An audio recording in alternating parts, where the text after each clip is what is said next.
மத்தேயு எழுதின சுவிசேஷ புத்தகம் 3ஆம் அதிகாரம் 2வது வசனத்தை வாசிக்க.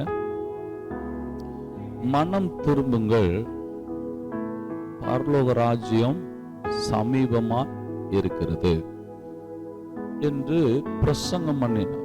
இது யாரு முதல்ல பிரசங்கம் பண்றா அப்படின்னு சொன்னா, பழைய ஏற்பாட்டு நாட்களையும் மனம் திரும்புதல் குறித்து பேசி இருக்கிறாங்க. ஆனா புதிய ஏற்பாட்டு நாட்கள்ல கர்த்தருக்கு வழியை ஆயத்தம் பண்ணக்கூடிய தாயின் வயிற்றுல பிறந்ததுல இருந்து மிகப்பெரிய தீர்க்கதரிசியாக இருக்கிற யோவான் ஸ்நானகனுடைய முதல் பிரசங்கம் மத்தேயுல எழுதப்பட்டிருக்கிறது. என்ன பிரசங்கம் பண்ணினார் என்றால், மனம் திரும்புங்கள், பரலோக ராஜ்யம் கிட்டக்க இருக்குது. மனம் திரும்பும் பொழுதுதான் பரலோக ராஜ்யத்தை நாம் அடைய முடியும். பரலோக ராஜ்யம் என்பது யாருக்கு சொந்தமானது அப்படின்னு சொன்னா, மனம் திரும்புகிற ஒரு ஆளுக்கு சொந்தமானது என்பதை சொல்லுகிறார். அப்போ இந்த மனம் திரும்புதலை குறித்து தான் எல்லாரும் பேசி இருக்கிறாங்க.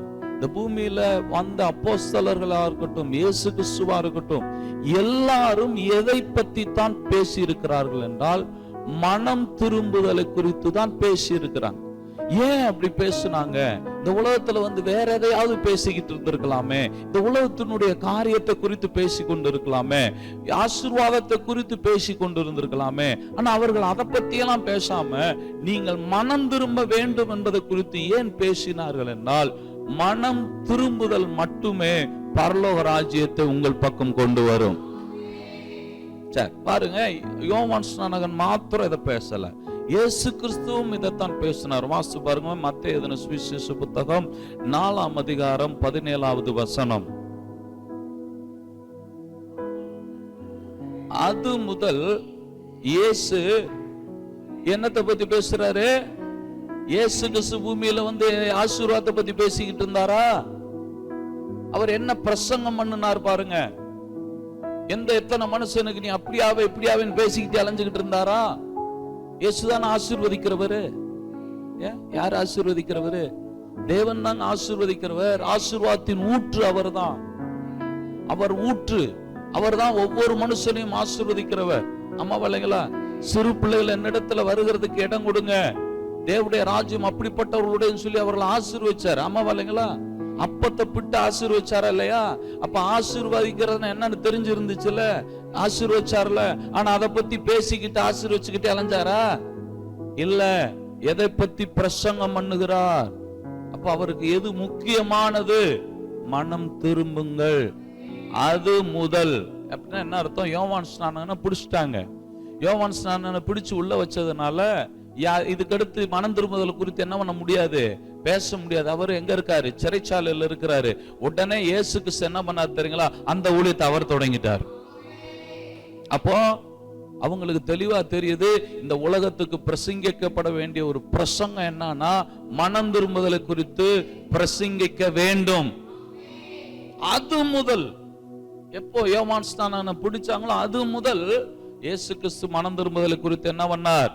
பிரசங்கம் செய்தார். சரி, அவங்க மாத்திரம் தான் செய்தாங்களா அப்படின்னா, அப்போஸ்தலர்கள் அதைத்தான் பேசுறாங்க பாருங்க. அப்போஸ்தலர் நடபடிகள் 18ஆம் அதிகாரம் 25வது வசனத்துல, அப்போலோ அப்படிங்கிற ஒரு பக்தி வைராக்கியம் உடைய ஒரு மனிதன் இருக்கிறான்.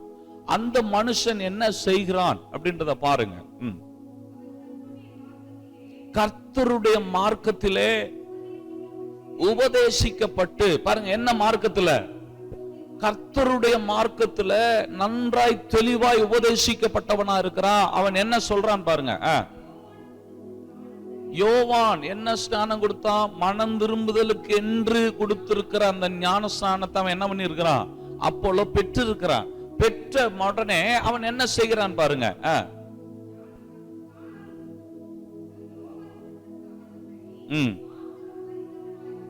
இருந்து எப்படி இருதயத்துக்குள்ள அவனுக்குள்ள ஒரு அனல் வருது. என்ன வருதுன்னா, ஐயோ இவ்வளவு ஜனங்கள் என்ன பண்ணாம இருக்கிறாங்களே, மனம் திரும்பாமல் இருக்கிறாங்களே அப்படின்னு ஆவியில் அவருக்குள்ள ஒரு வைராக்கியம் வருது.